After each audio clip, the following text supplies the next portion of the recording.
말씀은 창세기 37장입니다.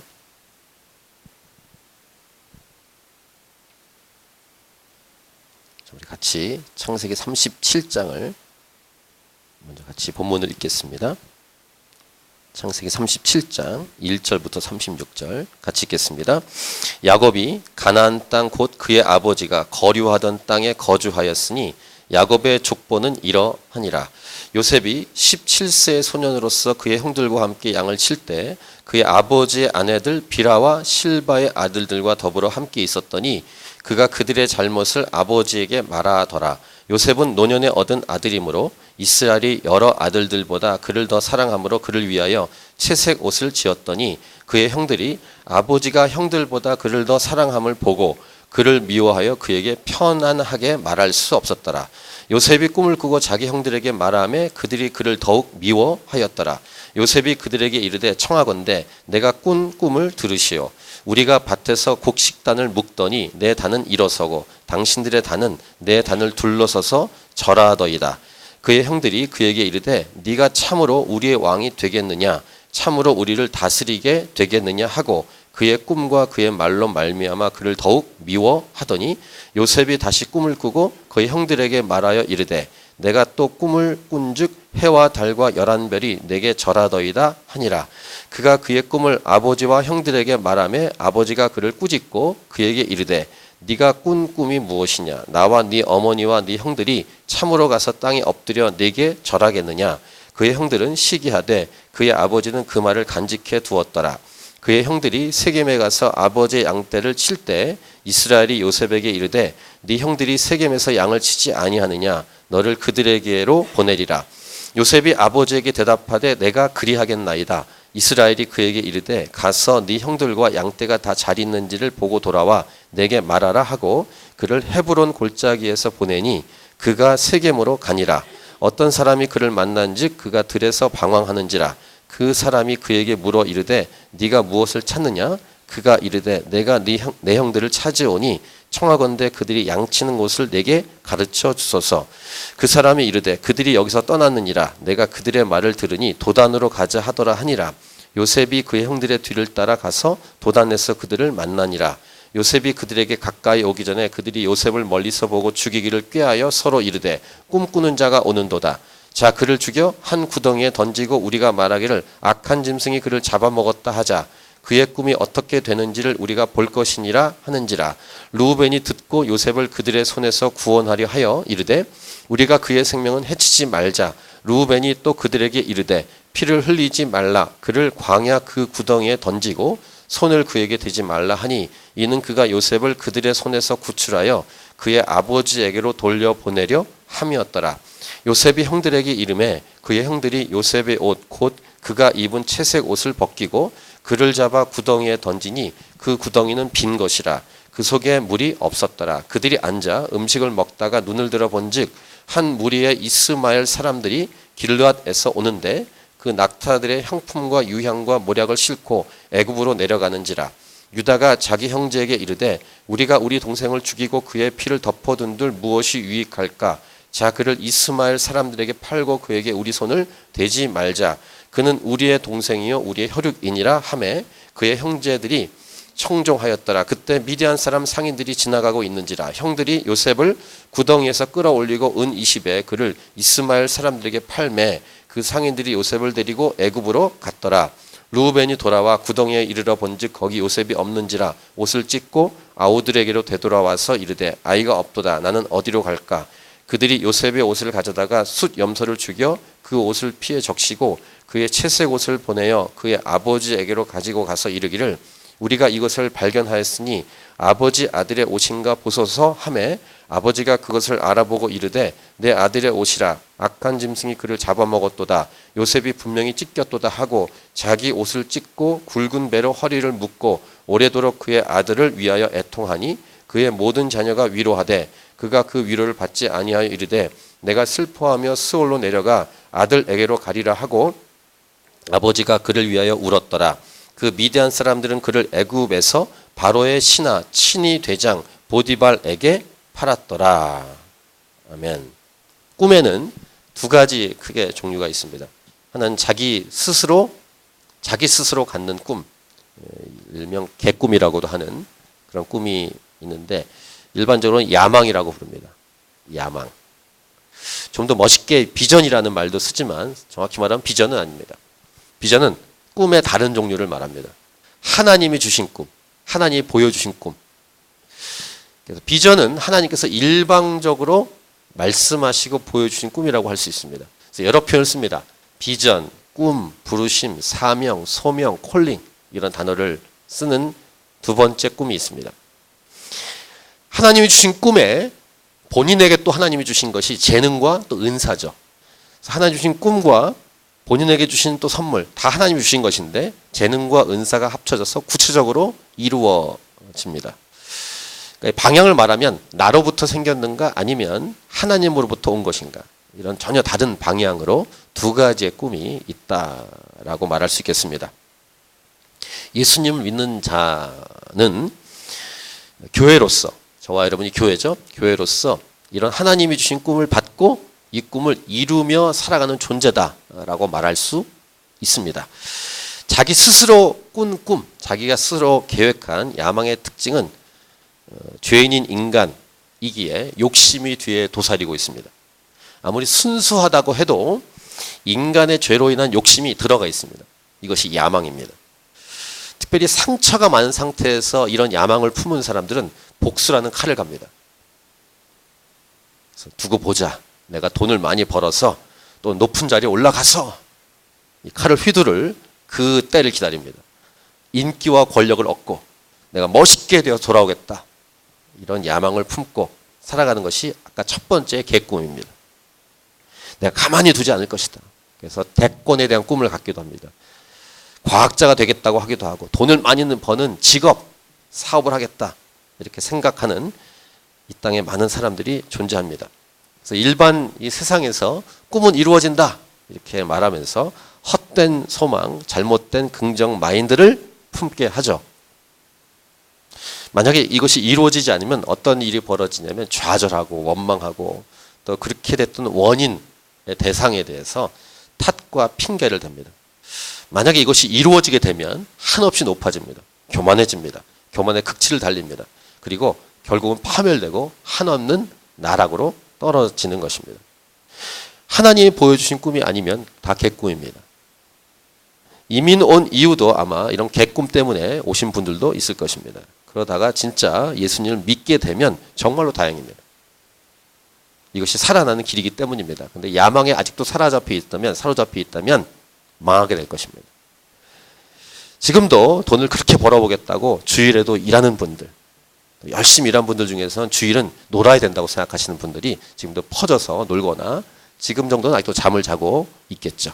그래서 오후에 일어나서 술이나 도박으로 금요일, 토요일, 주일을 자기 마음대로 허비하고 그 다음에 또 나머지 날은 다람쥐 쳇바퀴를 돌듯이 살아가는 것이 야망을 갖고 있는 사람의 특징입니다. 이런 개꿈과 관련된 복수와 관련된 드라마나 영화가 이 땅에 굉장히 많습니다.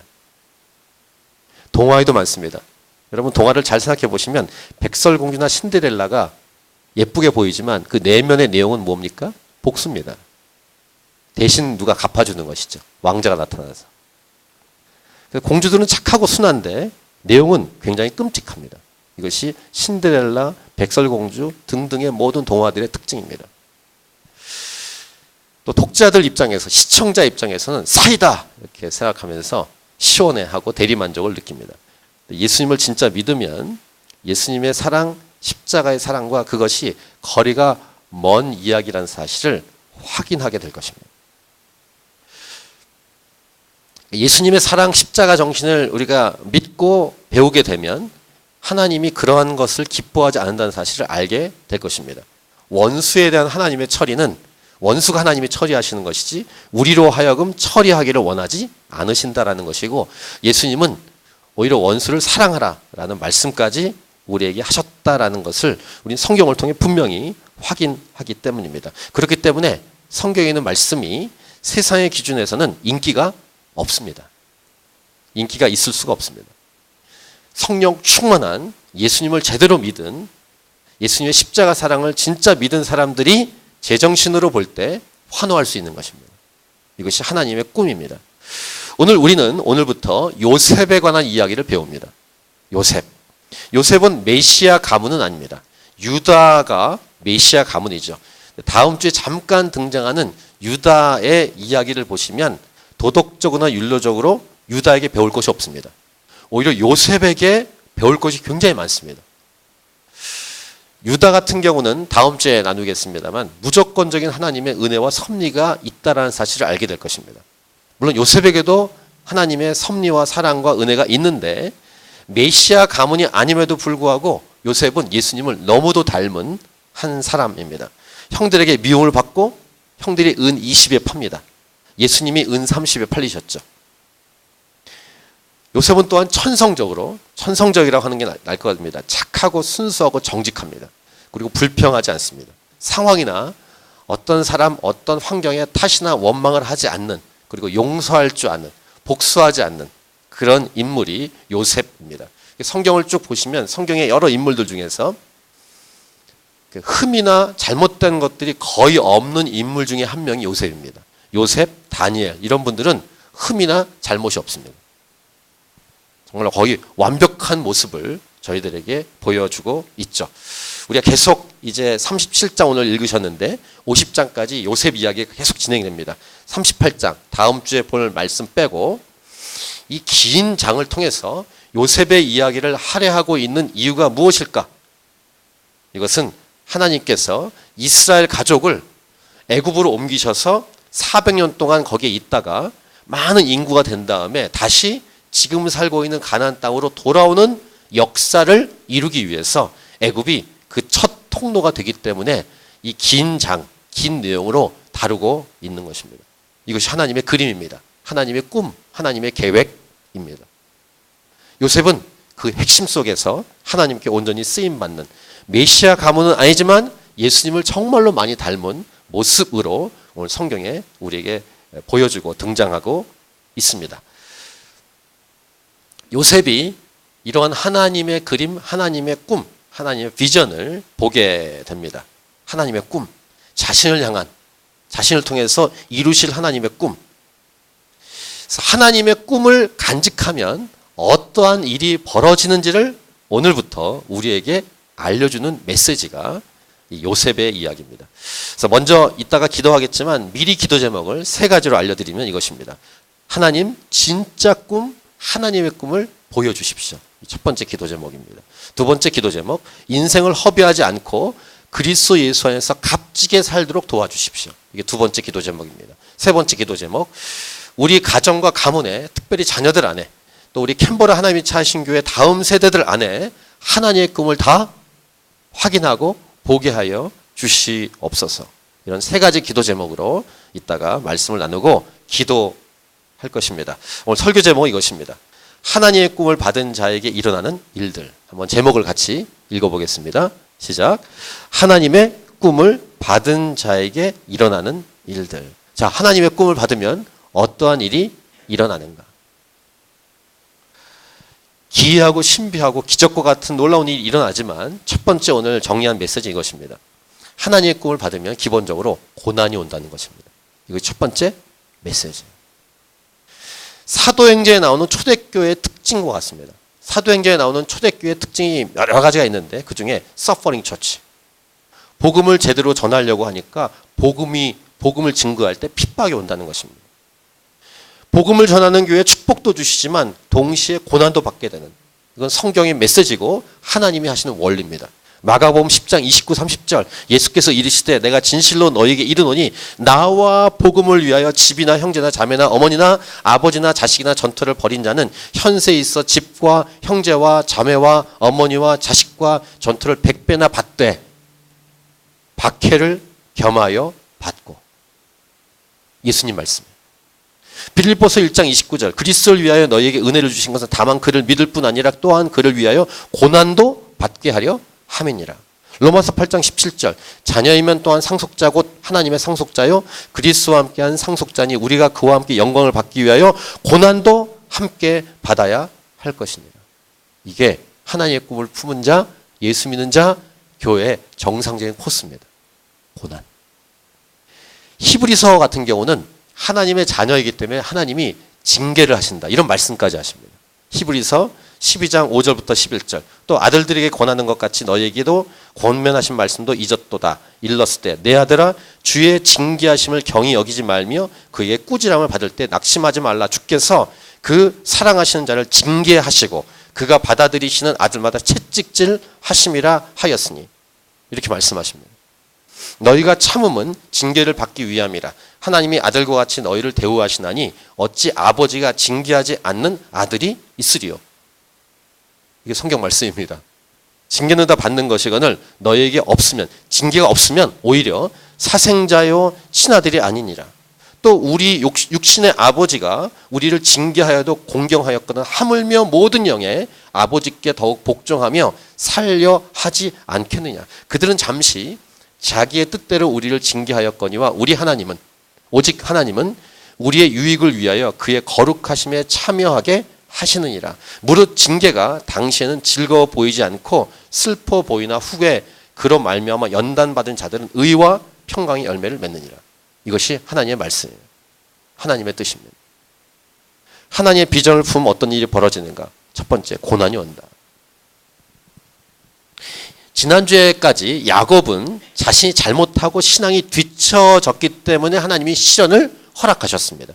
다시 신앙을 회복하라고. 근데 오늘 요셉은 죄를 짓지 않았음에도 불구하고 고난을 받습니다. 이러한 고난은 죄와 상관이 없는 고난인데 연단과 훈련, 곧 하나님의 꿈이 이루어지는 과정에 있는 고난이라는 것입니다. 자, 오늘 본문 1절과 2절을 보세요. 야곱이 가나안 땅 곧 그의 아버지가 거류하던 땅에 거주하였으니 야곱의 족보는 이러하니라. 요셉이 17세 소년으로. 성경은 요셉의 일대기를 17세부터 기록을 하고 있는데 그가 어떻게 생활을 했냐면 그의 형들과 함께 양을 칠 때 그의 아버지의 아내들 비라와 실바, 야곱에게 아내가 4명 있었죠. 레아와 라헬, 또 각각 그 여종 비라와 실바가 있었습니다. 4명의 여인으로 난 아들들이 12명이 있었는데 다 그러니까 이복 형제들 아니겠습니까? 자기의 형제들, 친형제도 있겠지만 근데 그 형제들 중에서 잘못한 일이 있었던 것 같아요.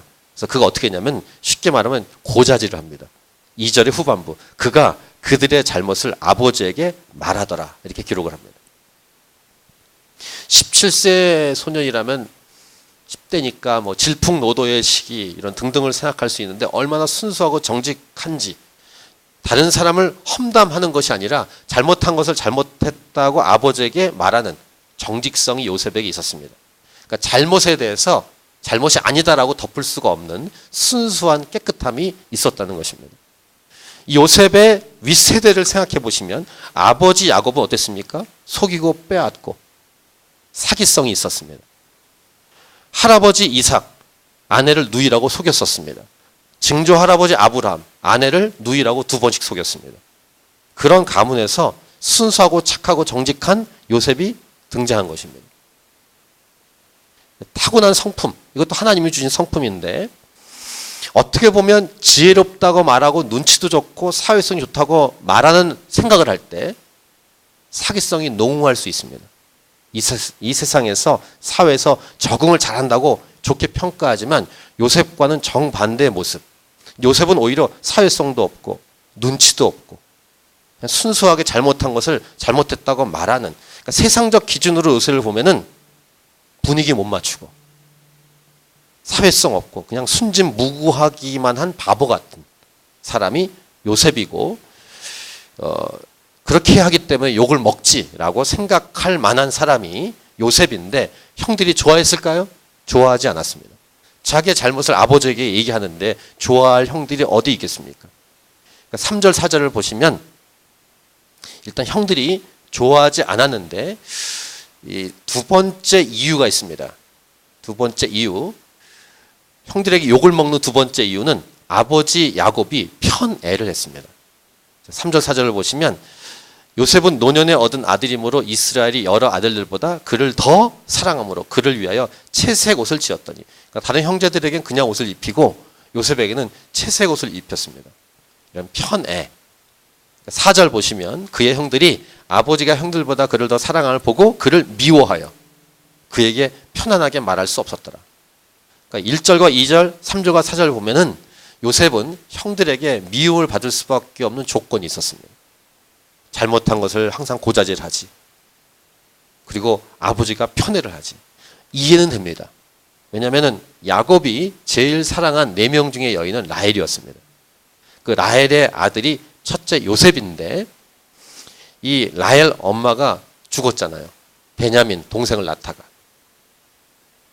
그러니까 이복 형제들보다 이 요셉을 편애했기 때문에 이복 형제들이 정말로 미워한 형제가 바로 요셉이었습니다. 요셉이 더 미움을 받게 된 결정적인 사건은 5절부터 11절의 사건입니다. 그것은 바로 꿈에 관한 것입니다. 요셉이 꿈을 꿉니다. 이 꿈을 통해서 5절 보시면 그들이 그를 더욱 미워하였더라 이렇게 기록합니다. 꿈의 내용은 이것입니다. 밭에서 곡식단을 묶는데 자신의 단, 요셉의 단은 일어서고 나머지 형제들의 단은 둘러서고 절한다. 이런 꿈을 꿨다는 것입니다. 그것을 있는 그대로 다 말한 것입니다. 8절에 형들이 화가 났겠죠? 그 형들이 그에게 이르되 네가 참으로 우리의 왕이 되겠느냐? 참으로 우리를 다스리게 되겠느냐 하고 그의 꿈과 그의 말로 말미암아 그를 더욱 미워하더니 미워하고 또 미워하고 또 미워하고. 여러분도 한번 이렇게 사회생활하고 생활해 보시면 알겠지만 이렇게 꿈을 얘기했을 때 미움을 받는구나. 또 편애를 했기 때문에 아버지가 형들이 날 미워하는구나. 또 내가 잘못한 것을 말했기 때문에 미워하는구나. 이 정도 감을 잡으면 어떻게 합니까? 말하지 않고 가만히 있지 않겠어요? 요셉은 꿈을 또 꾼 다음에 또 말합니다. 정말로 순진무구한. 9절, 10절, 11절 보시면 다시 꿈을 꿉니다. 요번에는 천체, 해와 달과 별 11개가 자신한테 절하는 꿈을 꿉니다. 여기는 이제 아버지, 어머니, 그 다음에 형제들이 자신에게 절한다는 내용입니다. 그러니까 아버지가 이번에 화를 냅니다. 10절을 보시면 아버지가 그를 꾸짖고 그에게 이르되 네가 꾼 꿈이 무엇이냐? 나와 네 어머니와 네 형들이 참으로 가서 땅에 엎드려 네게 절하겠느냐? 하면서 11절 그의 형들은 시기하되 그의 아버지는 그 말을 간직해 두었더라. 그러니까 미움을 받을 수밖에 없는 조건이 요셉에게 있었다는 것입니다. 근데 이 꿈이 개꿈이 아니라는 사실을 13년 후에 확인합니다. 이루어집니다. 요셉이 애굽의 총리가 되니까 우린 뒤에 이 말씀을 묵상하게 될 것입니다. 하나님의 말씀은 하나님의 꿈은 반드시 이루어진다. 그냥 세상에서 말하는 꿈은 이루어진다. 짝짝짝 짝짝짝 짝짝짝. 인순이 씨가 이렇게 리메이크해서 부른 거위의 꿈.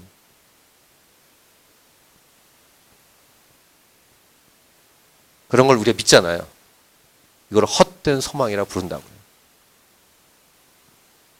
한일 월드컵에서 4강 2002년도 꿈은 이루어진다. 캐치프레이즈. 정말로 좋아하고 난 꿈이 있어요 하면서 좋아하고 그 뮤직비디오 보면은 허름한 인생을 살아가다가 소망을 품고 있는 그 인물들이 등장합니다. 이게 세상에서 말하는 꿈에 대한 해석이죠. 성경은 그렇게 말하지 않습니다. 하나님이 보여주신 꿈만 이루어집니다. 만약에 세상에서 말하는 꿈이 이루어지면 아까 말한 것처럼 좌절되거나 안 이루어지면 교만의 극치를 달리게 되어 있습니다. 이게 개꿈의 특징입니다. 하나님의 꿈은 오늘 첫 번째 메시지. 진짜 꿈이 꿈이 보여지면 고난이 시작됩니다. 두 번째 묵상할 내용은 뭐냐면은 아니 그렇게 미움을 받는데도 불구하고 요셉이 눈치도 없이 사회성도 없이 왜 자꾸 말할까? 꿈에 대한 두 번째 묵상입니다. 하나님이 주신 꿈의 특징인데요. 가만히 있을 수가 없습니다. 말하지 않을 수가 없습니다. 말해야 되는 거야, 말해야. 뭐 세상에서 좋은 꿈도 마찬가지죠. 여러분들이 혹시 이렇게 돼지 꿈이나 또 좋은 꿈을 뭐지?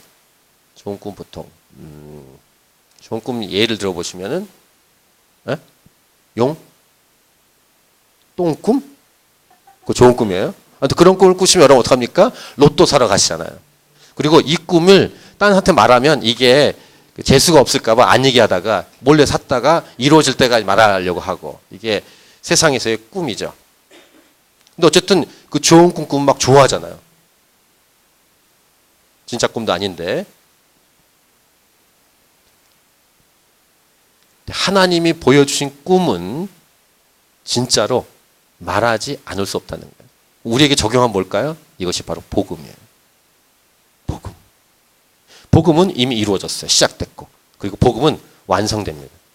그래서 복음을 진짜 만난 사람은 가만히 있을 수가 없게 되어 있습니다. 전하게 되어 있습니다. 너무 좋고 하나님 주신 꿈을 보면 미칩니다. 좋은 의미에서. 우리 요즘 생명의 삶이 예레미야인데 예레미야가 이러한 마음을 갖고 있었습니다. 우리가 곧 묵상하게 될 텐데 예레미야 20장 9절 한번 같이 읽겠습니다. 하나님이 주신 말씀이에요. 이 말씀은 사실은 좋은 말이 아니라 하나님이 주신 말이지만 그 심판에 관한 메시지예요. 그럼에도 불구하고 이 말을 안 할 수가 없었던 하나님이 주신 말씀이니까. 이게 하나님이 주신 말씀 꿈의 특징인데 한번 같이 읽겠습니다. 시작. 내가 다시는 여호와를 선포하지 아니하며 그의 이름으로 말하지 아니하리라 하면 나의 마음이 불 붙는 것 같아서 골수에 사무치니 답답하여 견딜 수 없나이다. 못 견디는 거예요. 하나님 주신 말씀 꿈을 확인하고 받으면 가만히 있을 수가 없는 거예요. 그래서 말이죠. 여러분에게 도전합니다. 예수님을 믿는다고 하지만 전도하지 않고 선교하지 않는다면 이상한 거예요. 생각해 봐야 돼요. 제대로 만나지 않았구나. 진짜 만났으면 가만히 있을 수 없게 돼 있어요. 뛰쳐나갑니다. 제대로 만나면 전하지 않고는 견딜 수가 없게 되어 있습니다. 이것이 예수 믿는 자의 모습이어야 합니다. 욕을 먹고 핍박을 받아도 고난이 와도 예수 복음을 증거하게 되어 있습니다. 진짜 만난 사람의 특징입니다. 사도행전에 나오는 교회의 즉 사도들의 특징이 그랬습니다. 예수님을 전하지 말라고 위협하고 죽인다고 하고 채찍질하겠다고 말해도 사도들은 전할 수밖에 없다고 말합니다. 사도행전 4장 19, 20절 여러 말씀 중에 이런 말씀 하나를 보겠습니다. 베드로와 요한이 대답하여 이르되 하나님 앞에서 너희의 말을 듣는 것이 하나님의 말씀을 듣는 것보다 옳은가 판단하라. 요 앞에 종교 지도자들이 예수 복음 전하지 말라라고 위협했어요. 그런데 이렇게 말한 다음에 20절 우리는 보고 들은 것을 말하지 아니할 수 없다. 딱 잘라 말합니다. 이것이 복음을 진짜 만난 사람의 특징이에요. 요셉 하나님의 꿈을 발견한 다음에 받은 다음에 형제들한테 미워움을 받아도 말할 수밖에 없어요. 이게 복음의 생리예요. 하나님 주신 꿈의 특징입니다. 이것이 정상입니다. 이것을 우리에게 적용한다면 여러분들이 좋은 의미에서 좋은 의미로 저를 괴롭히셔야 돼요. 왜 전도 집회를 안 합니까? 캄보디아 안 갑니까? 파키스탄에 가고 싶습니다. 전도하러 갑시다. 선교여행 합시다. 이렇게 자꾸 와야 돼 저한테. 여러분들이 가만히 있으면 답답하게 견딜 수 없어서 저 건갈린 센터에 나가셔서 광장에 나가서 복음을 증거해야 돼요. 교회에서 이렇게 계획을 세워서 하겠습니다라는 계획 세우기 전에 뛰쳐나가셔야 돼요. 이게 복음을 진짜 만난 사람의 특징이에요. 주일 예배를 왜 2번밖에 안 합니까? 저희가 오후 5시 예배 드리잖아요. 오늘 못 오신 분은 주일 오후에 오기도 하고. 새벽에 주일 예배 하면 안 됩니까? 밤에도 주일 예배 해주세요. 저는 그런 생각하고 있습니다. 진짜 주일날 일할 수밖에 없는 분들이 있다면 새벽 주일 예배 해야겠다. 11시 예배도 힘들어 하시는 분 계시죠? 새벽 5시 반 새벽 기도니까 5시 반 주일 예배 하고 싶다. 그리고 일하고 다 끝난 다음에 밤 9시 예배 아니면 자정 예배 이런 거 하고 싶다. 이런 마음을 여러분도 같이 품어야 돼요. 저를 괴롭히셔야 됩니다. 단기 선교 갑시다. 오늘 믿지 않는 사람 데리고 왔어요. 이런 등등의 반응들이 여러분에게 있다면 여러분은 복음에 미친 사람들이 될 것입니다. 이것이 진짜 교회입니다. 정상적인 교회고. 이렇게 삶을 살아가시면요. 어떤 현상이 벌어지냐면 여러분 안에 불평이 사라집니다. 우울함이 사라집니다. 걱정 사라집니다. 왜 불평과 우울함과 걱정에 사로잡혀 예수 믿고도 교회 다니며 사는가? 딱 한 가지예요. 여러 가지 원인은 있지만 복음에 미치지 않았기 때문이에요. 저희가 새벽 기도를 다행히 월요일부터 토요일까지 하고 있습니다만 새벽 기도가 자리가 꽉꽉 차야 돼요. 복음에 미치면 새벽 기도 안 할 수가 없습니다. 나는 원래 새벽 스타일이 아니에요. 스타일 얘기하는 분들. No. 안 그래요. 새벽 기도 일찍 일어나고 밤에도 잠 못 잡니다. 주야로 묵상하게 되어 있습니다.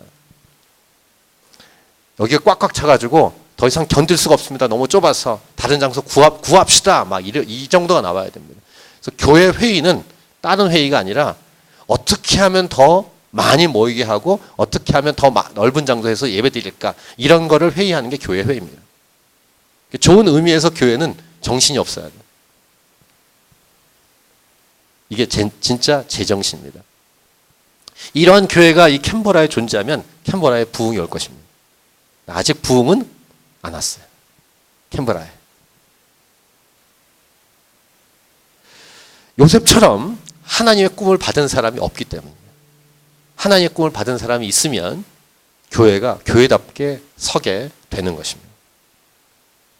그리고 요즘 마블 영화에 We have Hulk 그러잖아요. 우리에겐 헐크가 있어 이렇게 하는 것처럼 We have Gospel already. 우리에겐 이미 복음이 와 있어.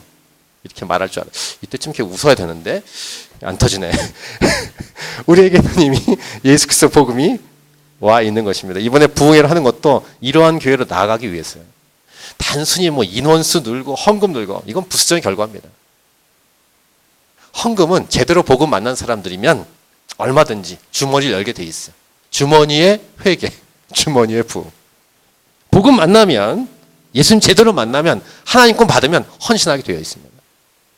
그냥 밋밋하게 살아가는 것은 아직 제대로 미치지 않았기 때문에 전 소망합니다. 이런 교회가 될 줄 믿습니다. 하나님의 캔버라 땅이 이 교회를 이런 교회를 만들 수 있을 줄 믿습니다. 이 오재성부터 더 미쳐야 된다. 여러분들이 보기에 이 오재성 목사가 아직 덜 미쳤다고 생각하시면 맞아요. 제가 더 미쳐야 돼요. 더 미치고 싶어요. 복음 때문에. 자, 형들이 양들을 치러 세겜으로 갔는데 세겜은 여러분 지난주 이렇게 본 것처럼 다말 사건이 있었던 곳입니다. 그러니까 아버지 이스라엘이 생각하기에는 좀 생각하게 됐겠죠. 형들이 어떻게 있나 이것을 알고 싶어서 요셉을 심부름을 보냅니다. 이것이 12절부터 14절 내용입니다. 중간 보시면 요셉이 아버지에게 대답하여 내가 그리하겠나이다. 심부름 보내려고 할 때 그렇게 하겠습니다. 그래서 14절 이스라엘이 그에게 이르되 가서 네 형들과 양떼가 다 잘 있는지를 보고 돌아와 내게 말하라.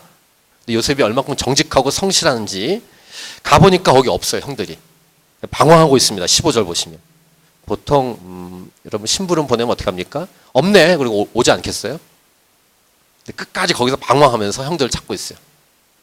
그러니까 거기 어떤 사람이 마침 형들의 소식을 알려주는데 도단에 갔다라는 얘기를 듣습니다. 도단까지 갑니다. 그리고 형들이 요셉이 오는 걸 봅니다. 자, 우리 앞에 내용 본 것처럼 형제들이 대부분 요셉을 미워합니다. 근데 얼마큼 미워하냐면은 18, 19절 보시면 죽이기를 꾀합니다. 형제들인데 아무리 이복 형제지만 죽이려고 합니다. 그리고 형제들이 부르는 별명이 있습니다. 꿈꾸는 자가 오는도다. 꿈꾸는 자. 그리고 20절 자 그를 죽여 한 구덩이에 넣고 이런 얘기를 합니다. 근데 이제 맏형인 루벤은 죽이는 것은 찬성하지 않습니다. 그래서 그냥 구덩이에 던져놓자 이렇게 얘기하고 나중에 이 동생 요셉을 구출하려고 마음 먹고 얘기합니다. 그리고 아마 어떤 일 때문에 다른 곳에 간 것 같아요. 루벤은. 그래서 요셉의 옷을 다 벗기고 구덩이에 던져버렸는데 이제 어떤 일이 벌어지냐면 마침 이스마엘 사람들이 애굽으로 가는 길에 도단을 통과합니다. 장사꾼들 같아요. 하나님의 섭리예요. 여기 이제 마침이라는 단어는 하나님의 섭리를 표현하는 아주 적절한 단어라고 생각할 수 있습니다. 이 마침이라는 하나님의 섭리가 저와 여러분의 인생에도 동일하게 적용되고 있기 때문인데 애굽으로 내려가는 이스마엘 상인들이 있을 때 유다, 형제 중에 유다가 제안을 합니다. 죽이지 말고 그냥 팔아넘기자 이렇게 제안을 합니다. 26, 27절에 우리 동생인데 죽이는 것은 옳지 않다. 그래서 아까 얘기한 루벤과 유다는 이제 뒤에 계속 묵상하겠습니다만 결정적이고 그런 순간에 둘이 희생을 하려고 하는 그런 모습을 보게 될 것입니다. 그래서 팔아버려요. 은 20에. 아까 말씀드린 것처럼 예수님처럼 팔리는 것입니다. 루벤이 어떤 일을 마치고 돌아왔는데 요셉이 없어요. 팔렸으니까. 그래서 요셉이 없으니 어떻게 하면 좋을까 막 이러고 있고 어쨌든 요셉의 옷을 동물의 피를 묻혀서 아버지에게 가지고 간 다음에 악한 짐승에게 물렸다라는 거짓말을 아버지에게 합니다. 아버지가 이 소식을 듣고 너무 슬퍼합니다. 이 34절 보시면 자기 옷을 찢고 굵은 배로 허리를 묶고 오래도록 그의 아들을 위하여 애통하는 그리고 다른 아들들이 위로를 해도 그 위로를 안 받습니다. 자, 그 다음 마지막 36절 보면 이것도 마침이에요. 마침 하나님의 섭리인데 36절 그 미디안 사람들은 그를 애굽에서 바로의 신하 친위 대장 보디발에게 팔았더라. 이렇게 하면서 오늘 본문은 엔딩을 합니다. 여기에 여운을 남기고 이제 보디발의 집에서 있을 다음 주에 묵상할 그 사건이 하나님의 사건이 벌어지기 때문입니다. 오늘은 앞부분 쪽에 많이 메시지를 드리고 그 다음에 기도 제목까지 드린 다음에 정리를 했는데 자, 오늘 두 가지 메시지입니다. 하나님의 꿈을 받고 품으면 고난이 온다. 두 번째, 하나님의 꿈을 받고 품으면 말하지 않을 수 없다. 이 두 가지 메시지를 오늘 가슴에 새기시고 마침이라는 짧은 단어에 담겨 있는 하나님의 섭리에 대해서 묵상할 수 있길 바랍니다.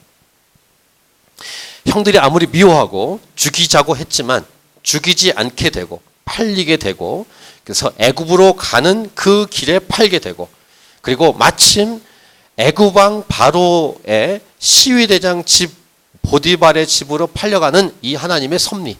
그래서 결국은 애굽에 가게 되고 애굽의 총리가 되는 그런 여정에 대한 내용을 이 창세기는 후반부에서 우리에게 알려주므로 하나님의 꿈을 꾸면 어떤 일이 벌어지는지를 우리에게 말씀하시는 그런 메시지가 이제 오늘부터 계속 펼쳐지게 될 것입니다.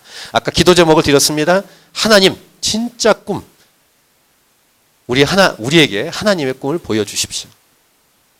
인생을 허비하지 않고 그리스도 예수 안에서 값지게 살도록 도와주십시오.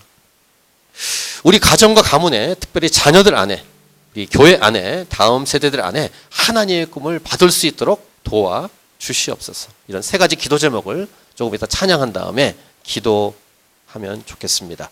오늘 설교 제목 하나님의 꿈을 받은 자에게 일어나는 일들이었습니다. 우리 찬양하고 기도하겠습니다.